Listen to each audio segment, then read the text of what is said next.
Subscribe பண்ணி bell ஐகானை press பண்ணுங்க. சம்பா ரவையை வச்சு நல்லா டேஸ்ட்டாக ஒரு பாயசம் பண்ண போகிறோம். யூஸ்வலாக முஸ்லீம் வீட்டிலலாம் எல்லா ஃபங்க்ஷன்லேயும் இந்த பாயசம் இல்லாமல் இருக்காது. பிரியாணி வச்சாங்கன்னா அது கூட இந்த பாயசமும் கண்டிப்பாக இருக்கும்.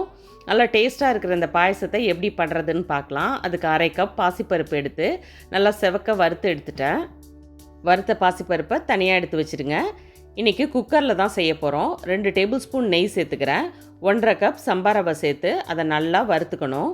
ஸ்டவ்வை மீடியம் ஃப்ளேம்லேயே வச்சு வறுத்துக்கோங்க. நல்லா வறுத்த பிறகு உங்களுக்கு பார்த்தா தெரியும் இந்த அளவுக்கு கலர் சேஞ்ச் ஆகிருக்கும். இப்போது இது அப்படியே இருக்கட்டும். நம்ம வறுத்த பாசிப்பருப்பை 2 தடவை கழுவி எடுத்து இந்த வறுத்த சம்பா ரவையோடு சேர்த்துருங்க. வறுத்த பாசிப்பருப்பும் சம்பா ரவையும் 2 கப் இருந்தது. அதுக்கு 4.5 கப் தண்ணி சேர்த்துக்கிறேன். எல்லாத்தையும் நல்லா மிக்ஸ் பண்ணிவிட்டு குக்கரை மூடி ஒரு 3 விசில் வச்சு எடுத்துக்கோங்க. நல்லா வெந்து வந்துடும். வீடியோ பார்க்குறவங்க நம்ம சேனலை சப்ஸ்கிரைப் பண்ணலைன்னா மறக்காமல் சப்ஸ்கிரைப் பண்ணிக்கோங்க. உங்கள் ஃபேமிலி அண்ட் ஃப்ரெண்ட்ஸுக்கும் இந்த வீடியோவை ஷேர் பண்ணிவிடுங்க. 3 விசில் வந்த பிறகு இப்போ ஓப்பன் பண்ணி பார்க்கலாம். பாசிப்பருப்பு சம்பா ரவையும் நல்லா வெந்து வந்திருக்கு. இதை நல்லா மிக்ஸ் பண்ணி விட்டுக்கோங்க. நான் எடுத்துக்கிட்ட சம்பா ரவைக்கு 3/4 கிலோ வெல்லம் சேர்த்துருக்குறேன். பிகினர்ஸாக இருந்தீங்கன்னா வெல்லத்தை பொடி பண்ணி நீங்கள் எந்த கப்பால் சம்பா ரவை எடுத்தீங்களோ அதே கப்பால் பொடி பண்ண வெல்லத்தை சேர்த்து அளந்துக்கோங்க.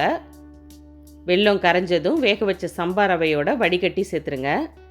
ரொம்ப திக்காக இருந்ததுன்னா 1 கப் தண்ணி கூட சூடு பண்ணி சேர்த்துக்கலாம். கொஞ்சமாக உப்பு சேர்த்து நல்லா கலந்து விட்டுக்கோங்க. நீங்கள் எப்போவுமே ஸ்டவ்வை மீடியம் ஃப்ளேமில் வச்சு தான் செய்யணும், இல்லைன்னா அடி பிடிச்சிடும். நல்லா மிக்ஸ் பண்ணி விட்ட பிறகு வாசனைக்கு கொஞ்சம் ஏலக்காய் தூளும் சேர்த்துக்கிறேன். அதையும் சேர்த்த பிறகு நல்லா கலந்து விடுங்க. இப்போது 1/2 லிட்டர் பாலை, காய்ச்சின பால் தான் இது, அதை இது கூட சேர்த்து நல்லா மிக்ஸ் பண்ணி விட்டுக்கலாம். பாருங்கள், இப்போ கரெக்டாக வந்துருச்சு பாயசம். எல்லாம் நல்லா வெந்து பாலோட மிக்ஸ் ஆகி எந்த அளவுக்கு இருக்குது பாருங்கள். இதை மீடியம் ஃப்ளேம்லேயே கொஞ்சம் நேரத்துக்கு நம்ம கொதிக்க வைக்கணும். அதுக்கிடையில் இப்போ இதுக்கு ஒரு தாளிப்பு கொடுத்துக்கலாம்.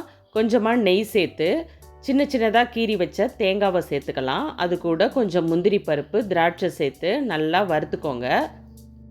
முந்திரி திராட்சையோட தேங்காவும் கட் பண்ணி சேர்க்கும்போது டேஸ்ட்டு சூப்பராக இருக்கும். அதோட நம்ம பாயசம் சாப்பிடும்போது இடையில அந்த தேங்காய் கடிப்படுறது ரொம்ப நல்லாயிருக்கும். வறுத்த பொருள்லாம் இப்போ பாயசத்தோட சேர்த்து நல்லா ஒரு மிக்ஸ் கொடுத்துக்கோங்க. ஆறின பிறகு இன்னும் நல்லா திக்காயிடும். கன்சிஸ்டன்சி அட்ஜஸ்ட் பண்ணணுன்னா கொஞ்சமாக பாலை சூடு பண்ணி இது கூட சேர்த்து நல்லா மிக்ஸ் பண்ணிக்கோங்க. சூப்பரான பாயசம் ரெடி ஆகிடுச்சு. நீங்களும் ட்ரை பண்ணி பார்த்துட்டு எப்படி இருந்ததுங்கிறத ஃபீட்பேக்காக ஷேர் பண்ணுங்கள்.